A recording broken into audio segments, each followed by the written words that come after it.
So how are you now? Okay. I'm back, guy. Very fine. How has the last 7 months been for you? Last 7 months, Yes. awesome, man. Just great. Really Like awesome. stressful, actually, because the point is that will I say our school now? I don't even know what to say sef, because I've been busy now, so I don't even want to Like even it's resume not assistance really, now. you don't even really care what's going on in the news anymore. The problem is that we are in Nigeria now. We cannot just kill yourself. You just have to just move on, you understand? And thank God that you're in final year, so I don't even know, sef. If you can take the last 2 years, I'm not even bothered as it stands now. You understand? But I just hope everything goes well and we resume and we are done with this school. So everybody can go their different ways, something like that. Well, I hope so. Honestly, I really, really hope so. So I know when I asked you to join this interview, were you nervous or something? Yes, why? Obviously, before I need to understand now. Let me know, because man, you have to understand. Let me know what I'm doing before somebody. You never know when they will use something like this in the future. You understand? All right. So I wanted to start by asking you first, because you seem like a very serious person.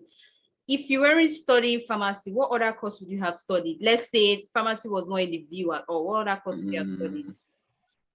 Even for pharmacy, then obviously it's going to be medicine. It's medicine, because I generally like all these health related things. Yes, just maybe what I love majorly just the research aspect of pharmacy. Yeah, I had to choose between pharmacy and medicine. I got a very good jam score. It's not that they gave me pharmacy. I just choose pharmacy because I think it's more into research than the medicine. Like medicine conducts research, but I think pharmacy is more inclined in research. I can go to research pharmaceuticals based there and then go into research. Understand? So medicine, not pharmacy. I think that's what I love about pharmacy, the fact that they have time to do research compared to most medicine. professions, most health related professions.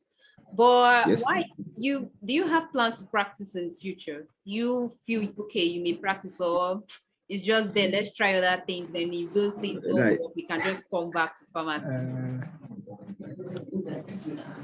I think right now I need to go into computer related things, you understand? Because I've noticed something now, that what we use the word now is computer, you understand? So after pharmacy, now that's why I said initially that I don't actually too care about the strike, because I still need to stay 2 years, 3 years with computers, learn about computers, then go back to pharmacy. But thank God now they gave me strike. So I need the opportunity to learn the computer. Maybe after I learn the computer finish, then maybe go back to pharmacy. But now, thank God, after I will practice pharmacy, but not now. Obviously, it will be more of like, let me say, I will maybe go to computer, learn, because if you notice most of the things you see today now is computer related, you understand? Okay. So after learning computer, then I'll go back to pharmacy, obviously. Wow. But the practice, what do you mean by practice? Like, do you mean like the one of community pharmacy? You just yes, like probably hospital pharmacist or community pharmacist or anything that just has pharmacists after it. Okay.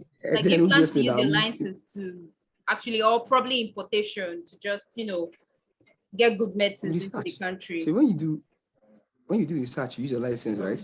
I actually, if you check online, you see that some in the US specifically, or Canada, there are some schools known for research pharmaceuticals. You can major there.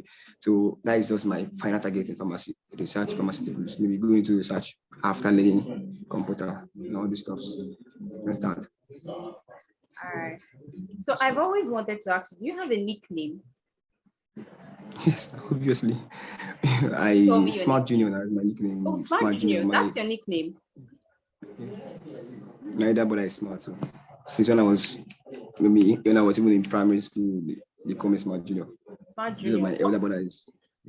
Is that also your business name? I think I've heard something that you have a business, something like that. And that was Smart Junior. I think that was where I first heard the name Smart Junior. Apart from the football pitch, that was where I first heard. Yes, anywhere, everything I do, I like attaching that smart to it, you understand? Like even my even the other businesses I have, like smart must be there. Anything I do, I'll put smart. I think it's fun having the smarts around anyway, you understand? Maybe. Yeah, you have your businesses with your brand. You already have your brand name. So if you were to have your close pals around you, I'm curious to know who is Praise? Like, what does hanging out with Praise mean? Like, how is the ideal hangout with Praise? The problem about hangout now is depends on the gender, you understand? If you're a male person, really? Then you're supposed to, if you're a male person, then you know that we can be arguing from morning to night. Like, we argue about football, argue about anything. We might play game and start arguing. Like, that's the point. It doesn't mean that you are going to be arguing. You must actually be good at something. If it's game, at least. If you with me for game now, at least we're going to be, you must be lively. The point is that anybody, male or female, you must just be lively. You understand? Mm-hmm. Whether you're male or you're female, you must have a lively environment. But female things, you cannot actually say some girls like football, some girls like let's say playing games, or some girls like so you're gonna get my point now, some kind of guily things. So for girls, I think it's going to be special. Maybe I don't even know how to put in terms of girls. Except you're talking about maybe going out with the girls specifically. Just like I'm not talking of a real date. I'm just talking like a chill out. Someone just visits you maybe unexpectedly and you just like, okay, let's stroll out, let's just hang out. So what does like an ideal hangout mean to you? Like what does it involve? Like you said with the guys, it involves, just arguing about football. Then when you have a female around, what's just your plans for an ideal hangout? Yes, when I have a female around, like I think it's going to be more of lively talks, like live talks. Like I like, especially with girls, like knowing the gender specifically. Girls have their view. There's maybe, although I still drag girls into the things of football. Like any girl that actually knows me must actually know football. You must have a club, even if you don't have a club that particular day, you start having a club.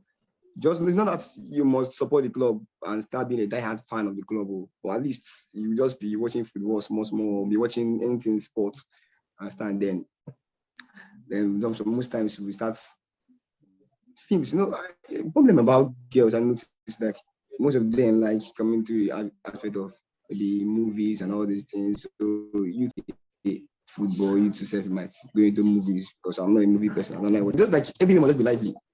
If the girls around me, the environment must be lively. Oh, wow. But you still have some girls that can be both. Some can love movies and at the same time love watching football. Most of them now, girls these days, even if they don't safe, they will claim they do. So I think nobody wants to say no to it now. So yeah, that's the thing. So all right, no problem. So if I find someone like that has this interest, would you agree if I set you up on a blind date? It's very obvious now. The blind dates are fun. At least in movies, you see it. I've not been to any blind dates, you understand? But at least in movies, although we don't carry movies in it, bring movies to real life, you understand? But blind dates are fun actually, sure. Or it's not the one that you go on a blind date with person and you understand, you go off for the blind date you go. Or definitely, I'll try that out. I agree to blind dates, definitely. Okay, so but wait. Do you have any comment giving me one blind date? I have to ask you, do you trust me enough to set you up on a blind date? Obviously now, yeah, at least we stay in the same class. Obviously now, it depends on the blind date. Yes, I'll go on a blind date if you. Oh, really? Okay, no problem. That's really nice to hear. So I want to, before I do that, let me ask you, what are the 3 top things that stresses you out? Majorly. Like I hate being down. Like if I'm sick, even after I recover from the sickness, I feel like sickness is the end of my sickness is more like it might even be, how will I put it now? See, when I get sick, even if it's just headache, even after I take the drug and I'm okay, I just feel stressed. Like I don't even know it's just speculate to me alone. So the major thing I hate the most now in terms of like it stresses me out the most is illness. I don't like being ill at all. And thank God I don't get ill, like I don't get sick easily, understand. So I think illness is one of the major things that actually stresses me out. Then you see, discrimination, like how I put it now. You see, I've stayed around all these areas where people are actually discriminated. You understand? So when I see these kind of things, even see it, not even happening to me. So I just feel like that I'm just too curious about going to a foreign land where you know that you are like a symbol of discrimination. This is one I've seen people discriminate people in the monetary aspects, financial aspects, educational aspects. I hate all those things. My goals now. If I don't actually meet up to my goals, like the goals I set down to achieve, I think every single day there's another added stress to my life. Like I feel like I'm bad, like I feel like I need to like actually step up to the start so I can achieve the goal, because you can notice that age is not in anyone's hands, and other people achieve their goals out there and not me. So that's one adds to my stress. Yeah, so those three things I think major problems, just stress. Okay. Well, that's that for my questions for you. Thank you for your time. Thank you for hanging out with me. Even though it's been a really long time since I saw your face at least. It's been a really long time I've seen you. So thank you for accepting to be on this show with me. Thank you for coming on this series. And I hope next time we get to do a one-on-one facially, like in person, not over on an online call. So thank you for your time. You're welcome. All right, bye. Bye.